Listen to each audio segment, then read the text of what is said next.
Yo, what's goody fam? Welcome back to the Human Behavior Mastery Podcast. I'm your host, Dewane Mutunga. This is a podcast about leveraging psychology so you can ultimately build a better life, a better business, and ultimately a better you.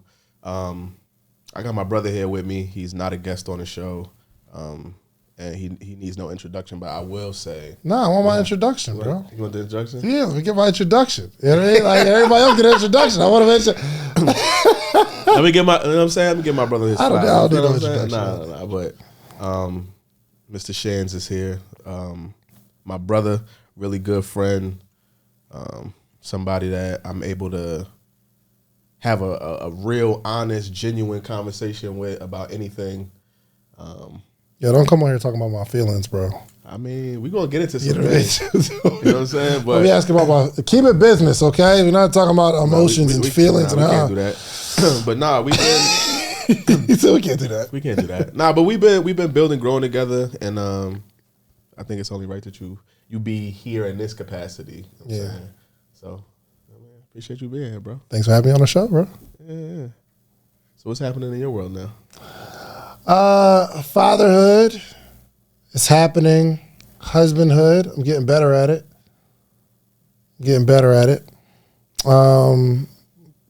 Being an entrepreneur, just making shifts. Like the world is always changing and shifting, whether it's like business. It's not like you're good at business and you'll just always be good. So I think Jay-Z is Jay-Z because he's been able to be good over a long period of time when things have changed. So music is always changing. Environment is always changing. People, they weren't talking about selling crack forever. You know what I mean? Like, so there was an era where rappers, we talk about selling crack. That's what's going on. Gangster rap, we're going to shoot people in their face and we'll sell cocaine. But eventually the world didn't want to hear that anymore. And maybe I think Jay-Z had a hand in changing the direction of the music. And if he did, that goes to his genius of saying, all right, we've had enough about like cocaine and gangster rap. Now let's talk about being fly. Let's talk about being a player. Let's talk about this and that. And through the generations, Jay-Z has had real conversations with people through his music.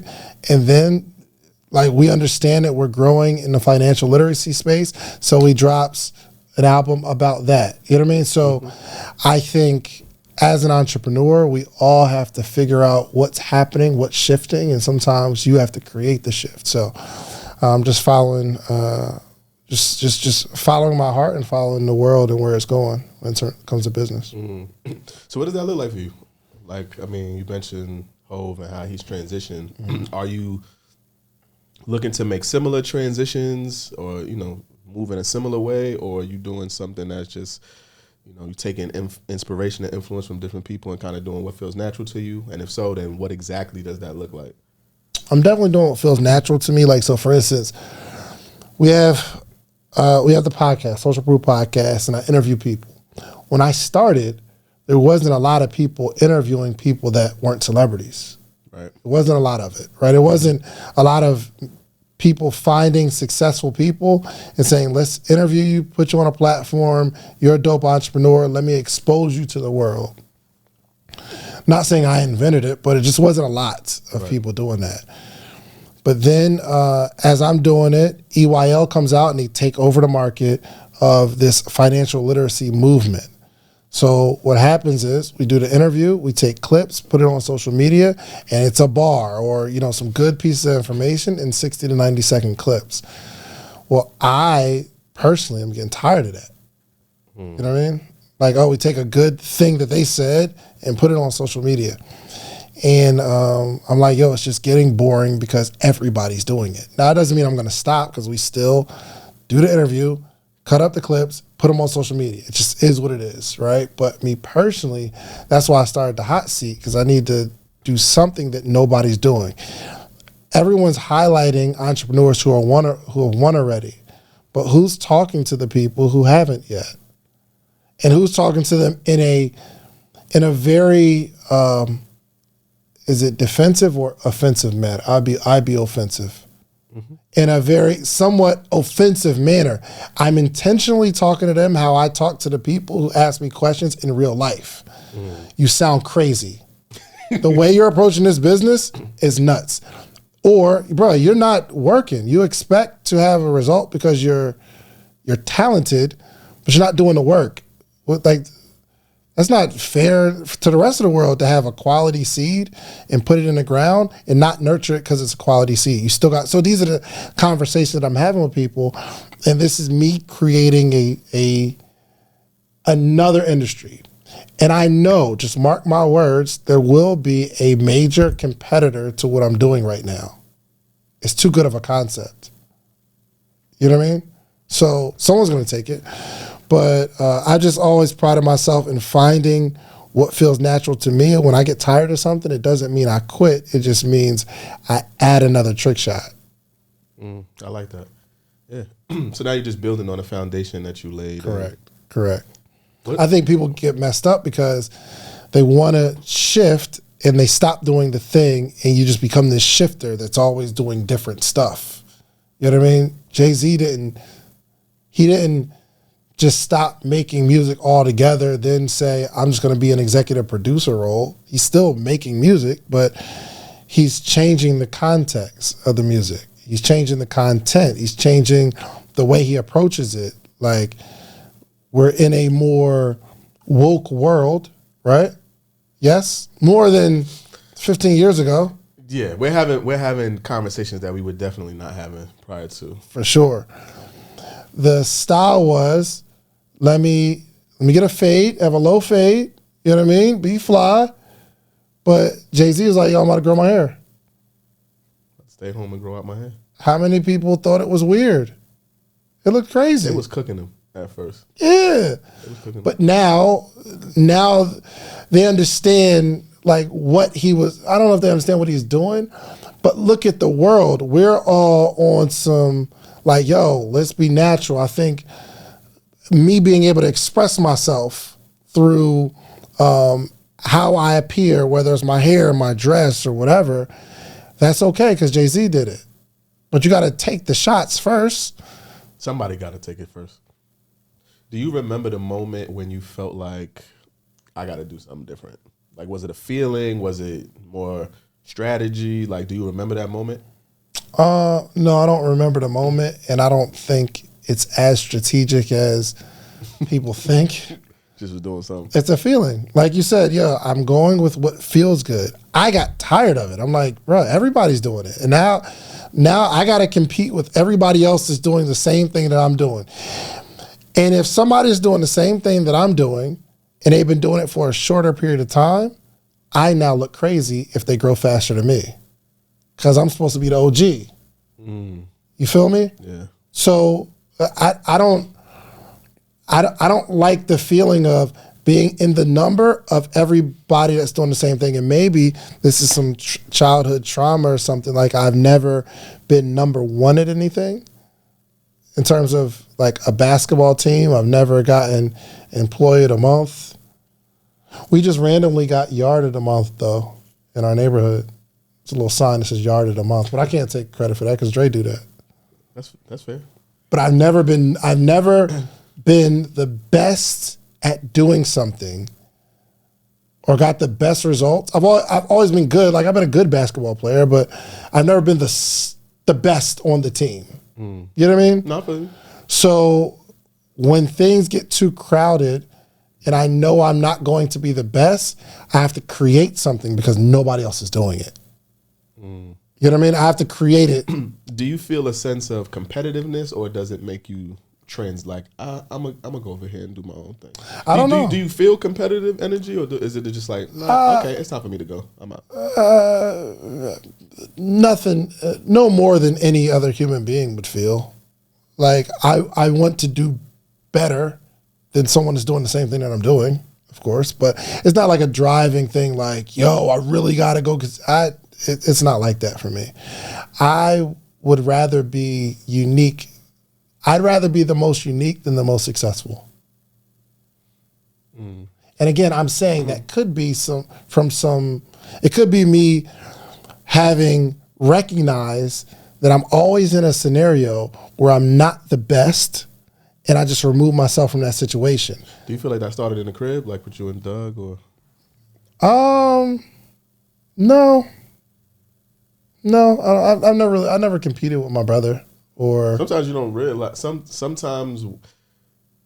Sometimes what you do with one child affects the other child. Explain that. Right. So, Salma Sarai, right? Mm-hmm. You might be picking up Sarai and carrying her around.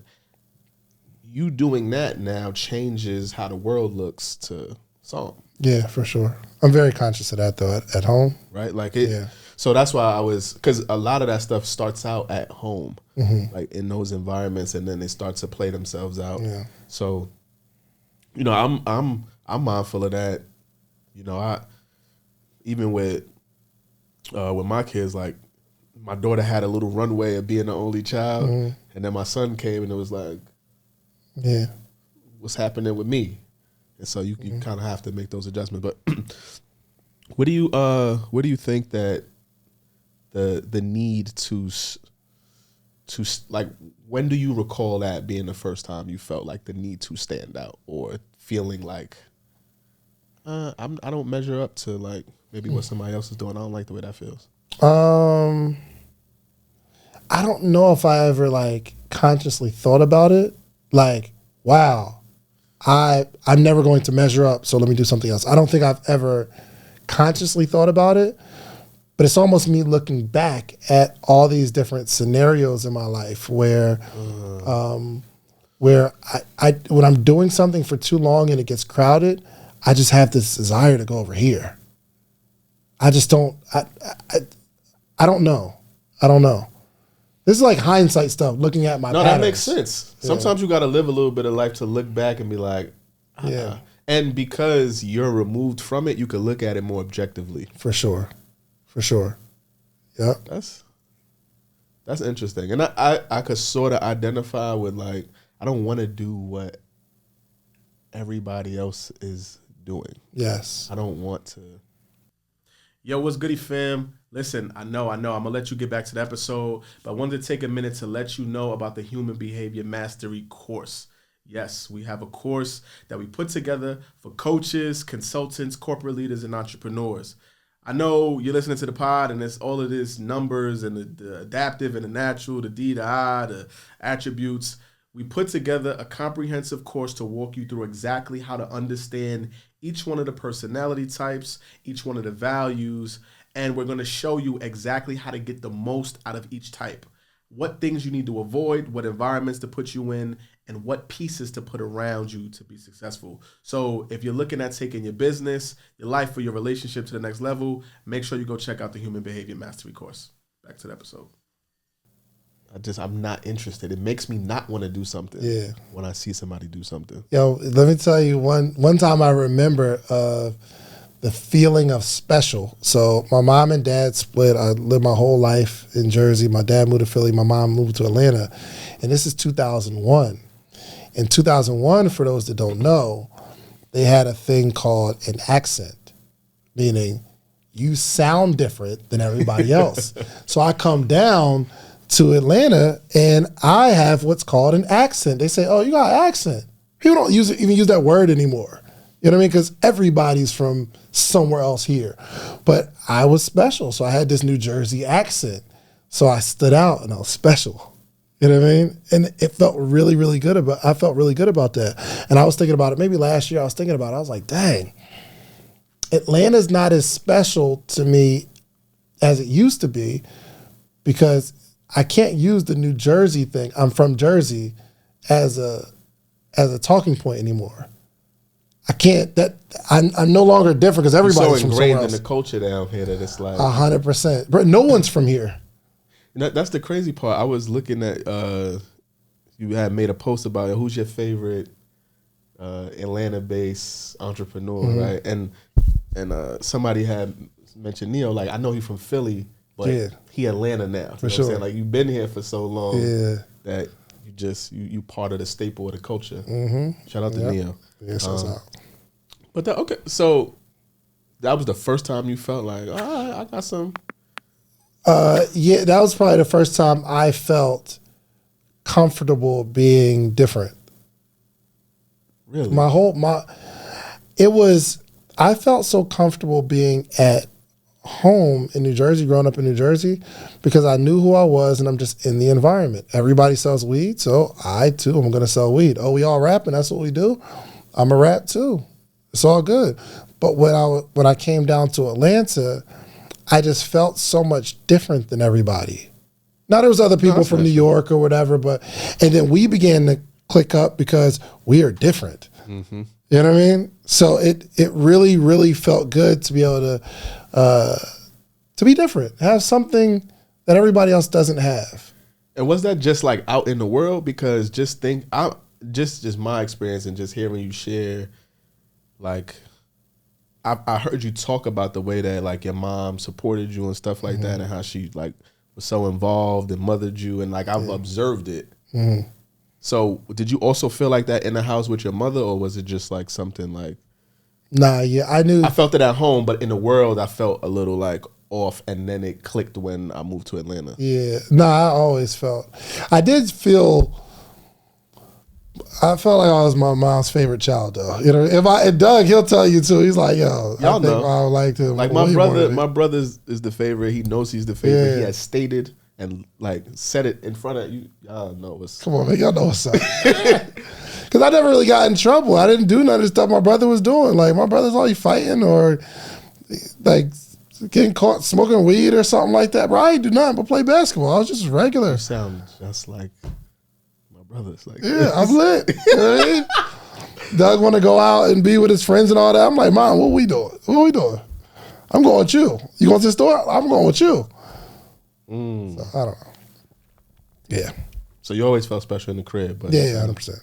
So how does that translate to now, like how you navigate and find your way and find your space, right? Because you mentioned, you know, there's things happening in business where you're like venturing out, exploring, experimenting with what's next. Yeah. But also you mentioned being home, kids, husband, like that's a balancing act, and then you still got to be David Shands, right? For sure. So what's that looking like? I mean, that really does make me feel special. Like even there are some people who have like bigger businesses and, you know, they have way more popularity.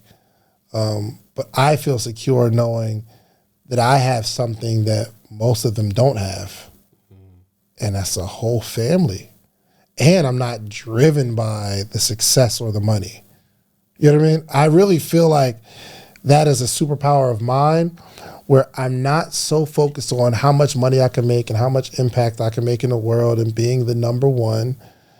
It's a blessing to have a business that works for me, but also having a bunch of kids that love me unconditionally and having a supportive wife who also loves me unconditionally, that's holding down the household. Bro, I'm also in like my personal faith that I feel good that I am diligent in that area of my life too.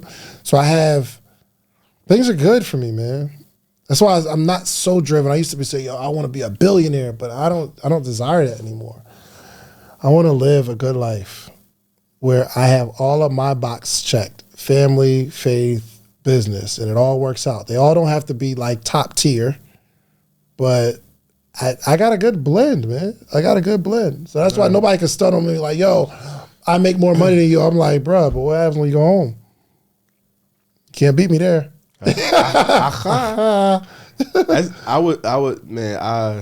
I miss the experience of putting the key in the door and hearing the little feet run. Oh, bro. That is the best feeling in the world. When you put the key in the door, you can hear the little feet running and they're just waiting at the door. It doesn't matter what you went through that day, how terrible, what goofy stuff happened. Mm-hmm. This little person does not care about none of that. Bro. And you are like the Superman in a world. Like that's the best feeling. Yeah. Ever. And no matter what happened in their world, they could be having a rough day at what's going on. But when you get home, everything's better because daddy's here. Yes. It's incredible, man. It is. So yeah, I think a well-balanced life needs to be something to strive for. And I'm not saying balance like you will be balanced, because everything's going to be off balance in some way. I don't believe in balance. But I think you should be touching every area of your life. If I could just get my health together, like I get some abs or something, bro, I'd be. So it sounds like you hit the lottery. 100%. You're doing a really great job. But what's not working for you right now? What do you feel like is a stretch area, pause, a grow area for you? like what's not working? What box isn't checked? 'Cause I think it's easy for people to look at you or other people that they admire or inspired by and feel like, man, like I can't do what they're doing, or they don't think that you have real, like you're a human and you got real life problems. They're like, you got a couple, you got money or you got a business or whatever. Like, what you complaining about? Let me count the ways, brother.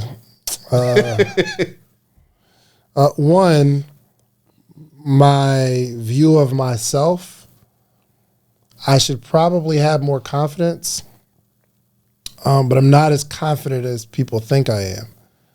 So when it's time to be confident, I can be, and I can share it and show it, but deep down inside,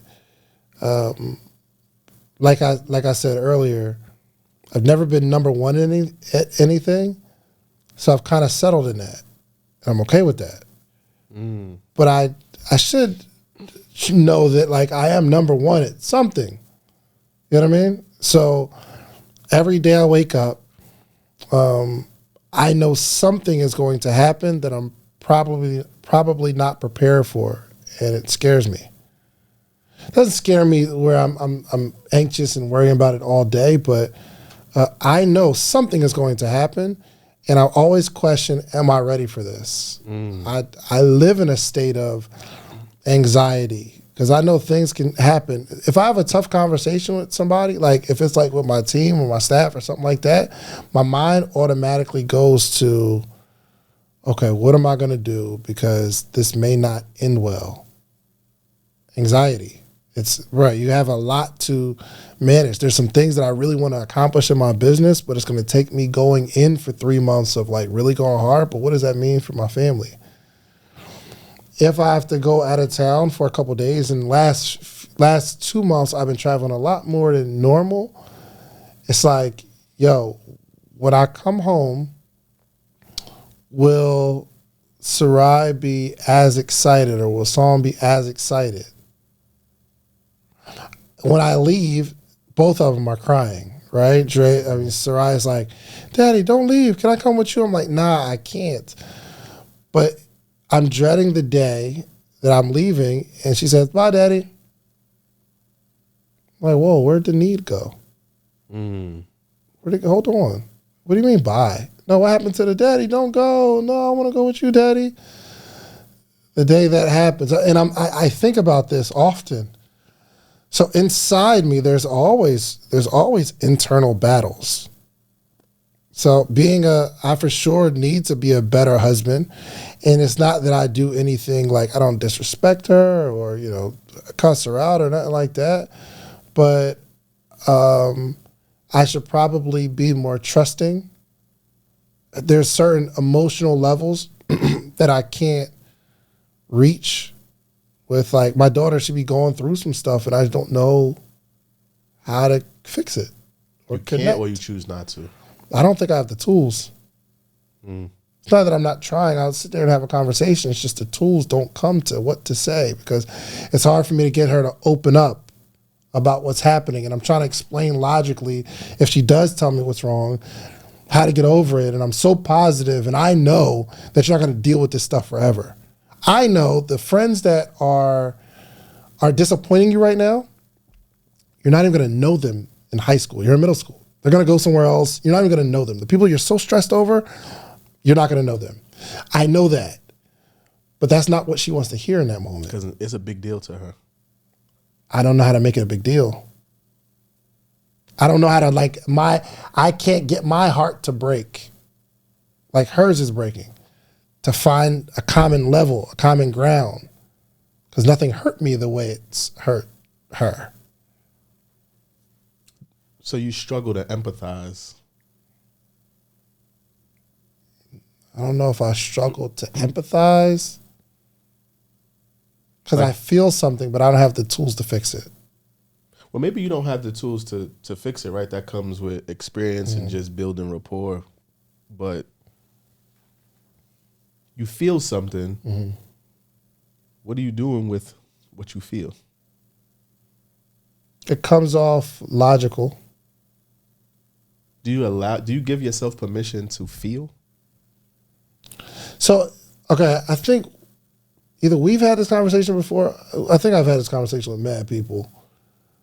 But I don't know if it's, so permission says, a permission slip, you sign it saying, okay, the kid can go on the trip. I have the power to sign that and say, go ahead. But it's not the same thing with giving myself permission, like, yo, it's cool, you can feel something right now. If you don't feel something, it's not like I'm holding it back. Trying to cry and I'm holding back the tears. No, I'm not going to cry. I don't have the feeling to cry. I completely we've had this conversation before, so I can identify with that. Because there have been times where there's somebody that I love sitting across from me crying, and I am like trying to problem solve. I'm not in the. I'm like, well, really, if you just do this, and like I remember my sister telling me, like, we don't bring like feeling stuff to you. Like the family doesn't bring it to you because we know you problem solve, and sometimes we need to just comfort and I'm like, well, what are we doing about the problem? Like, what's happening? But it made me dig deep into where that came from, or like, because we're all human, we feel stuff, but for some of us, we have access to it, or we just leverage it in different ways. Yeah. So, have you always been like that? For the most part. Can you think about why you're like that, or like where that comes from? If you had to pinpoint where that comes from. I talked to a guy. I guess he was a pastor / counselor. This had to be 10 years ago, 15 years ago. And he was saying that, he said, I've been doing counseling for a long time. And he said, you are the most emotionally guarded, or he said, pretty much out of all the people I've ever consulted, you are the most numb. And I understood what he was saying because nothing hurts me. So really? Not really. So, and I say that to say, through conversation, he said, yo, I get it. He said, just through what you're telling me, he said, it seems like everybody in your house walked around in a bubble. So when I get together with you, you get together with me, we have conversation, but there's this bubble where you won't be in my bubble, I won't be in yours, emotionally. And I started thinking about it like, yo, maybe you're right. Because I can't remember a whole lot of conversations about how I feel when I was growing up. Even getting disciplined, it was very logical. My dad, I would go upstairs, and he'd say, yo, go upstairs, you know what it is. I'm like, all right, bet. So I wait for him to come. He's coming, belt in hand, and he'd say, this is why this is happening. It was never just an emotional thing. It was like, okay, let's sit down. Let me explain to you why I'm about to discipline you, and then we can get on with it. So, and my mom did the same thing. We'd have a conversation, and no matter how good the conversation went, the discipline still came. And after that, the end with, I love you. And then they leave. So even the process of the discipline is very logical. To me, it made sense. Okay, you want to explain it to me? And then the pain of the disciplining, of the whooping, it now made sense to me. Oh, I shouldn't have done that. That's why this is happening. And then maybe I won't do it again. So I like that parenting style because I never thought that my parents were beating me because they didn't like me. He didn't like what I did. And I get it, I understand it. But that was everything was very logical in my household. It wasn't very emotional. No one asked me about my feelings, I don't think. Is that the way that you want to parent your children? I don't know, because I don't see a whole lot wrong with it. Other than what other people would say is wrong with it. No, I'm just asking. You said you like the parenting style. No, that's what I'm saying. Like the right answer is no. My kids to feel and all that kind of stuff. But it's protected me throughout my life. In hindsight, do you feel like there was emotional vulnerability, like modeled for you at home? Nah.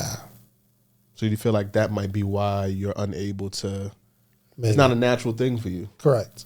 Right? It sounds like it's a foreign language altogether. Yeah. So, So when he told me that, I was like, oh well, maybe that's what I can relate who I am back to, because as a child we just never had those conversations. So maybe that's the reason. I don't know if it's good or bad though. People in the comments will say, oh, it's a terrible way to be, because they grew up differently.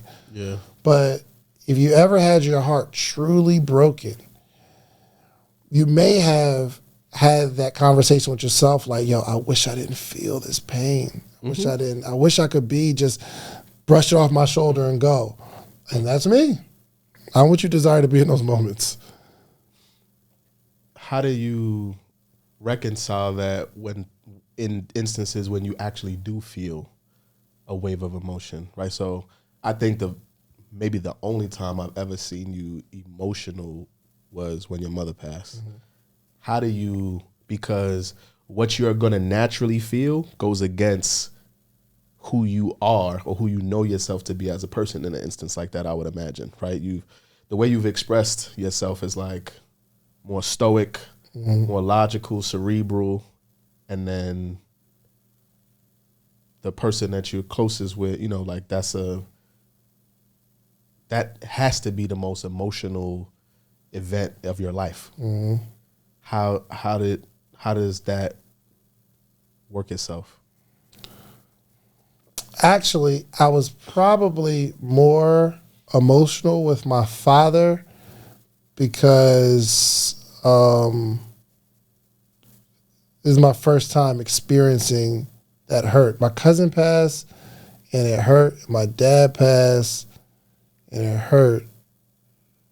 So those two scenarios really hurt. And I didn't talk to my dad every day. But even in the moment where it hurts, it doesn't last. The hurt doesn't last long. You know what I mean? So even with my mom, the reason, it was one of the worst things that ever happened to me. But when it happened, there was like a slow decline. So it was tough. However, when she passed, it was around the time where my firstborn daughter was super young. So I'm still getting used to this excitement of being a dad. Like, I got this little person. So my mind moved to, my mom was taken from me, but God also saw fit to give me something. He gave me a gift before I lost my most prized possession. So I'm now able to lean more into my family, and my mind says, I can be really upset and frustrated, or I can lean into the ones that God allowed me to keep. Which is a very logical way of looking at this situation. Wow, I'm losing one, but I've got one, so I need to really lean into and love who I have, because the one that I loved my entire life is gone now. Still a very logical way of looking at it, which, right or wrong, I don't know. I can identify with it because I'm more on that end of the spectrum. I think I'm more emotionally vulnerable, but I can still very much identify with the cerebral nature. So do you feel like you've given yourself the space and time to grieve? You've allowed yourself. That's what I'm saying, Dewane. It's not It's not a permission. It's not like a let me give you the. I give myself. No, this. not like that. But I like you. What I heard you say was, well, I just turned my focus into leaning into my family, right? So that was a a choice. I'm not saying you don't have moments or I don't know what that is, right? So I'm genuinely asking. Yeah, I don't know. What does it look like? Does it look like, all right, you go to the beach for 2 days and you don't think about work and you only think about what you lost? Is that giving yourself time? Sounds weird to me. I don't know. I guess the question is coming from the place of, if I don't know how to do something, you might have a desire to be like, I want to connect with people emotionally. I just don't know how to. Mm-hmm. And there are events happening. I don't know how to do this, so let me just do what I normally do, but it can stack on top of what has already been built there. So that's where I'm coming from. I got you. I can connect with people like I do feel. I have strong feelings of feel like if something's going wrong and we're having a conversation, I can tell it. Yeah, I know that I about can you. feel. I could feel it. Yeah, like I can feel something's off, right? Or someone's going through a tough time. I can feel that.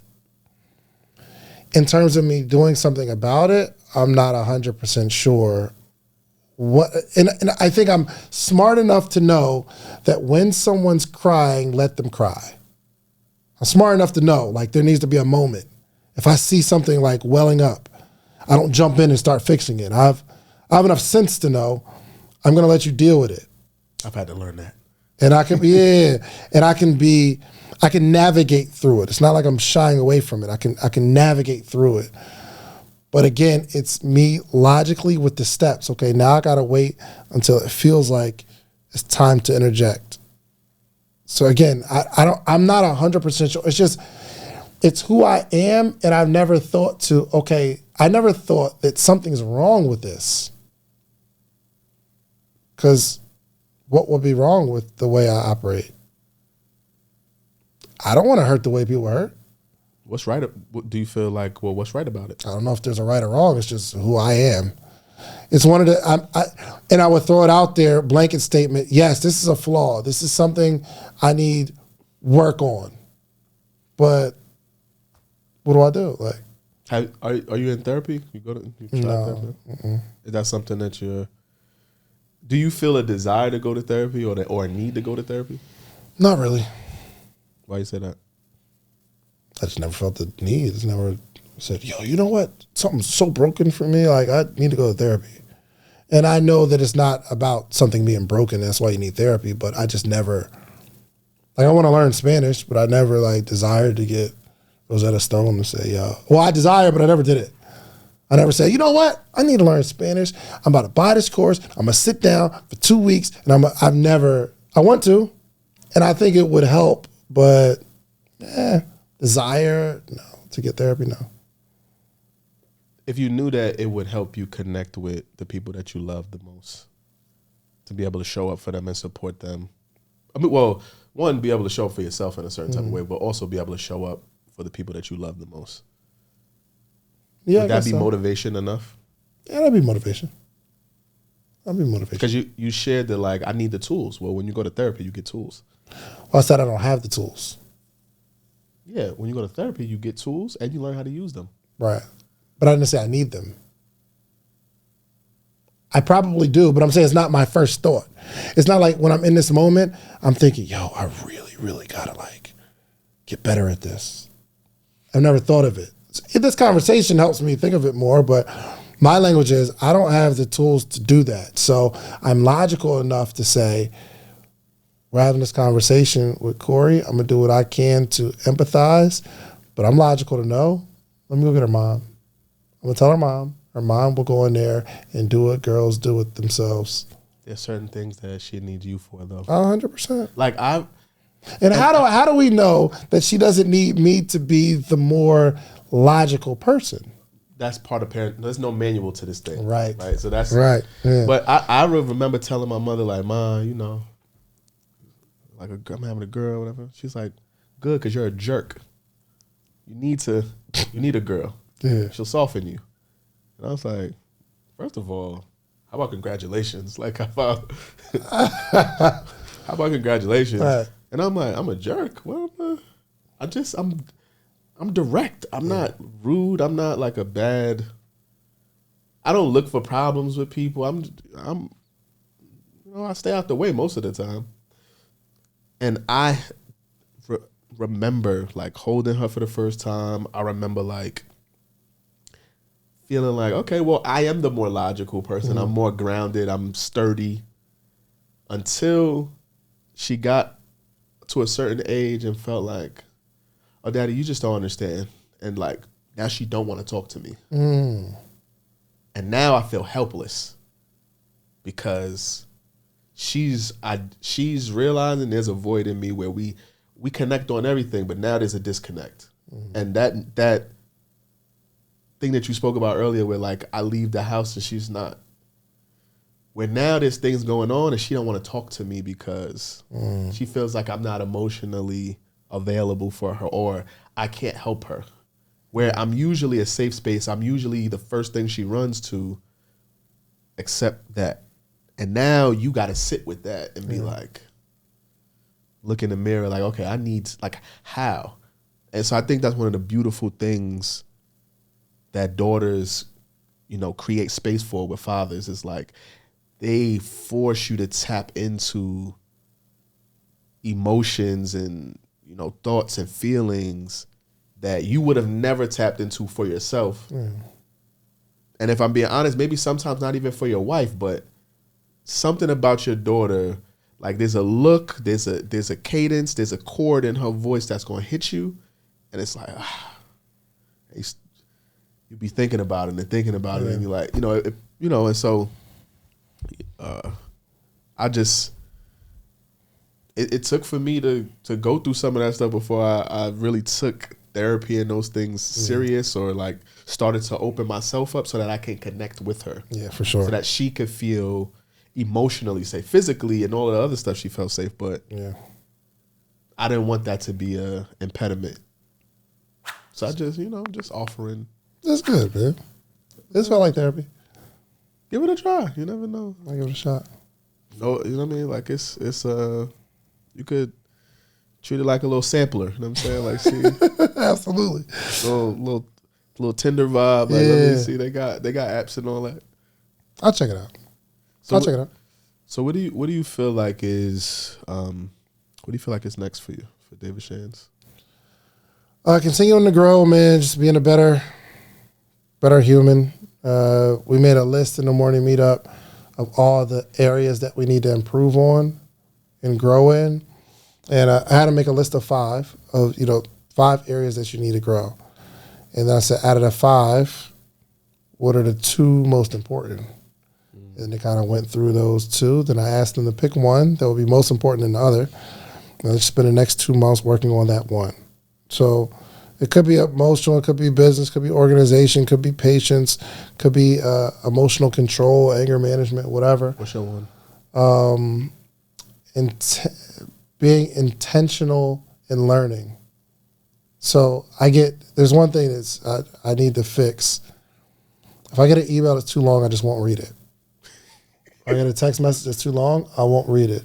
Or somebody sends a voice note. It's 2 minutes and 35 seconds. Over a minute and 20 seconds. I'm like, bro, I can't. Because what if somebody calls? Then I got to start it all over again. You know what I mean? That's a real thing. I'm working on being intentional, being able to stop all that I'm doing to focus for longer than a minute. That's what I'm working on. Deep focus. I like that. Yeah, man. I like that. Yeah. So before we go, it's a question I'm asking everybody now. If you could leave one mindset, one perspective, one thought with the audience that will help forward them and them becoming the absolute best version of themselves, what would that be? Know yourself. Know yourself. Make yourself a study, because there are some things that we know about ourselves that no one knows, right? But there are also things that everybody knows about us that we have no idea about. So the knowing of ourselves isn't just what we know about ourselves. I think it's important to find out what other people think about us. And not that what other people think about you is important, but if a bunch of people call you selfish, it's an area you need to pay attention to. Mm-hmm. If a bunch of people say, yo, you're rude, your mom says, you're a jerk, it's our job to find out how many other people feel that way. And if that's not something we desire to be, right? So that your mom giving you that advice could have been game changer for you, because now you get to look at yourself and say, yo, there's some things that I'm a jerk. And do I want to be that? My cousin told me one time, I was young, we did this deal together, and he looked me in my eyes, and he said, you're very selfish. But the way he said it was like really in love. It didn't feel like he was attacking me. He was informing me that something other people know about me that I had no idea that I didn't know about myself. So I do take feedback seriously. I don't get defensive. It's just most people, when you start talking about feedback, the defense goes up. And not to say that my defense doesn't go up at all, but it's been something that I've been practicing for a while. So get to know who you are, because you have no idea who you are right now. I like that. Yep. I like that. I appreciate that. My brother, thank you. Thank you, brother. Thanks for having me on the show, brother. Hey, listen, man. Gotta bring it back. Gotta run that back. Circle Absolutely. the block. Tell the people where they can find you. Subscribe. Hey, if you're watching this right now, hit that little subscribe button to Social Proof on YouTube. Social Proof Podcast. Search Social Proof Podcast on every podcast device. Apple, Spotify. Make sure you subscribe to Social Proof Podcast on Instagram. And you can follow me personally at sleepisforsuckers with the number 4 and themorningmeetup.com. It's mad stuff. Yeah. Mad stuff. Themorningmeetup.com. You will get to talk to me every single morning, Monday through Friday, 8 a.m. Eastern Standard Time. We would love to see you in the morning. Mm-hmm. I'm Dewane Mutunga on everything. Y'all know me. And I'll see y'all on the next pod. Peace.